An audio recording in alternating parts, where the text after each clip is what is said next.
I want you to imagine something for me. Fred Flintstone, big guy, barrel chest, loud voice, the kind of man who closes a deal with a handshake so firm it rattles the rocks. Now drop him into Orbit City, the Jetsons world. Flying cars, robot maids, holographic meetings, AI assistants talking over each other while George Jetson panics about his KPIs on his treadmill. What happens to Fred? Most people assume Fred is done. Toast, dinosaur, literally, in a world that's moved on without him. And you know what? They're half right. But here's what nobody's asking. What if Fred is also the best salesman in the room? Because the fundamentals of human connection never went to space with George Jetson. Two worlds, one territory. Let me give you a little context because this parable is really about all of us right now. Fred Flintstone is every seasoned seller I've ever coached. And believe me, in 30 years, I've coached a lot of them. These are the people who built their book of business on relationships, on showing up, on reading a room, on knowing that when they looked the prospect in the eye and said, "I've got you," the prospect believed them because they meant it. Fred doesn't need a CRM to remember that Dave's wife just had a baby. He just knows. He sent a card, he called on Tuesday, he showed up. Now George Jetson, George is drowning in tools. He's got a sequencing platform, a predictive dialer, an AI tool that writes his emails, a scoring algorithm that tells him which leads are hot, and a dashboard that refreshes every 11 seconds. George is optimized. George is modern. George is also terrified every single Monday morning. Because here's the thing about George. He knows how to operate all the machinery. He just doesn't know what to say when a real human being picks up the phone. The tech works, but the belief doesn't. And that's the gap. That's always been the gap. I've built 22 sales orgs from scratch. I've managed over 5,000 sellers, and in every single one, I saw the same fault line. The people who had all the right tools but couldn't close, and the people who had no tools but couldn't stop closing. The difference was never technology, it was belief. Tools amplify, they don't replace. And if the signal isn't there, you're just amplifying silence. What Fred gets wrong in the Jetsons world, now I'm not here to crown Fred champion and go home. I told you, they're both half right. So let's be honest about Fred for a minute because this is a no bullshit room. Fred walks into Orbit City and his first instinct is to do what worked in Bedrock. He wants to drive over in his foot-powered car, mind you, and knock on the cave door. Except there is no cave door. There's a telescreen now. There's an AI gatekeeper. There's a procurement portal with 47 step intake form. Fred gets frustrated. He says, "I don't need all this garbage. I just need to talk to the guy." And I've said those exact words. I've watched reps say those exact words. And here's the hard truth. When you refuse to learn the new terrain, you're not being principled. You are lazy.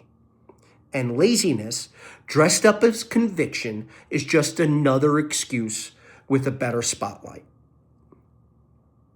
Fred has to learn that the buyer's journey looks different in Orbit City. Decision cycles are longer. There are more stakeholders in the room. Buyers have already Googled you, read 3 reviews, and watched your competitor's explainer video before you ever get 5 minutes on their calendar. Fred has to adapt his tactics. He has to learn the tools, not to become George, but to meet the buyer where the buyer lives. Because if you can't go where your customer is, you've lost the deal. And that's not a technology problem. That's an ego problem. And ego is the most expensive thing a salesperson can carry. Adaptability isn't surrender. It's respect for your prospect. What Fred gets right that George will never learn is that, here's where George gets defeated by and destroyed by Fred every single time. The moment Fred gets in the room, and I mean the actual room, the Zoom room, whatever room, it's over for everyone else because Fred walks in believing. That's the only word for it. He doesn't need a confidence algorithm. He doesn't need an AI tool to score his readiness. He believes in what he's selling. He believes in himself. And most importantly, he makes the person across from him feel like he's the most important person in Orbit City. That's not a skill you can automate. I don't care how good the model is. George's AI can write a personalized email. Fred writes one line and then calls you. And you pick up because Fred sounds like he'd actually be worth talking to. Because Fred sounds like he gives a damn whether you succeed or not. In my work, I call this the belief gap. Most underperforming sales organizations don't have a strategy problem. They have a process problem. They have a belief problem. The reps don't fully believe in the product. They don't fully believe in themselves. And customers can smell that uncertainty the way a bedrock saber-toothed tiger can smell fear. But Fred also understands something critical that George has forgotten. Sales is about people first, product second. Always. The deal is always downstream of the relationship. You build a foundation of trust, the deal finds a way.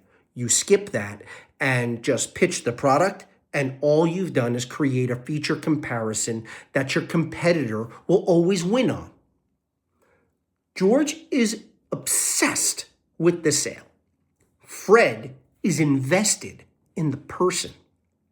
Which one do you think gets the referral? Which one gets the call when the budget opens back up? Which one builds a business that doesn't depend on whether the algorithm has a good week? Fred. Every time, Fred. And that's because Fred understood the fundamentals before there was a word for them. I tell reps all the time, be the CEO of your territory, own your relationships, believe in what you're doing, show up, follow up, and give a fuck. Those aren't soft skills. Those are the hardest skills in the game, and no app will ever ship them to you for free. The deal is always downstream of the relationship. Build the relationship, the deal finds a way. So what's the answer? Do we go back to bedrock? Do we smash the smash the tech and go knock on the door with a rock and a tablet and a pterodactyl pen? No. The answer is Fred Flintstone with a Jetson toolkit. And that's actually rarer than you'd think. It looks like a seller who uses AI to research the prospect and then shows up sounding like a human. It looks like someone who sends the automated sequence, but then picks up the phone on step 4, not because the playbook says to, but because they genuinely want to have a conversation.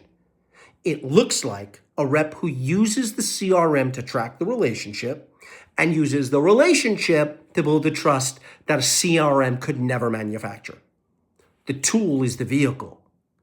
The belief is the fuel. And you need both. I'll tell you what I see in organizations I work with. They either went full bedrock, refusing to adopt new tools, falling behind on buyer expectations, getting left off short lists because their outreach looked like it was built in 1994, or they went full George Jetson, hundreds of thousands of dollars in a tech stack, beautifully automated sequences going nowhere. And that's because there's no real conviction behind the message. And both are leaving money on the table. Both are losing deals they should be winning. The organizations that are winning right now, and I've seen them, I've helped build them, are the ones where leadership invested in both. They got their people right on the tools, and then they got their people right on the mindset. And they never confused the two. Here's what I know for a fact after 30 years. Technology changes faster than character does. The tool they're selling you today will be obsolete in 3 years. The buyer will still be human in 3 years, though.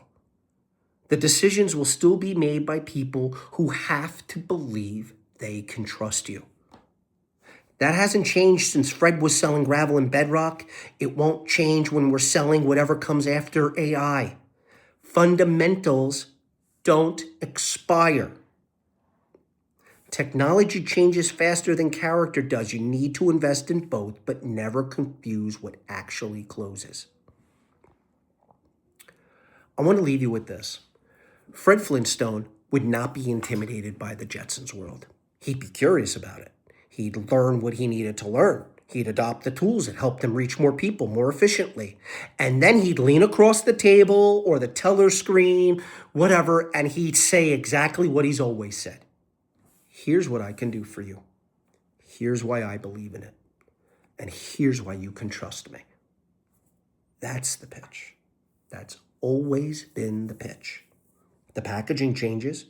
The fundamentals, no. So let me ask you this. Not to go back to bedrock and not to lose yourself in trying to become George Jetson. I'm asking you to do the harder thing. Believe first. In yourself, in your product, in the person sitting across from you. Be the CEO of your role. Own your territory the way Fred owned every quarry he ever walked into. Learn the tools, respect the buyer's world, but never let the tool replace the trust. Always keep it simple. Sales is simple. It's just not easy. And if anyone tells you different, they're selling something you don't need. The fundamentals will always matter. They matter more now than they ever did because in a world of infinite automated noise, the human signal is the rarest thing in the room. Be the human signal. Yabba dabba doo. Couldn't help myself. Sorry.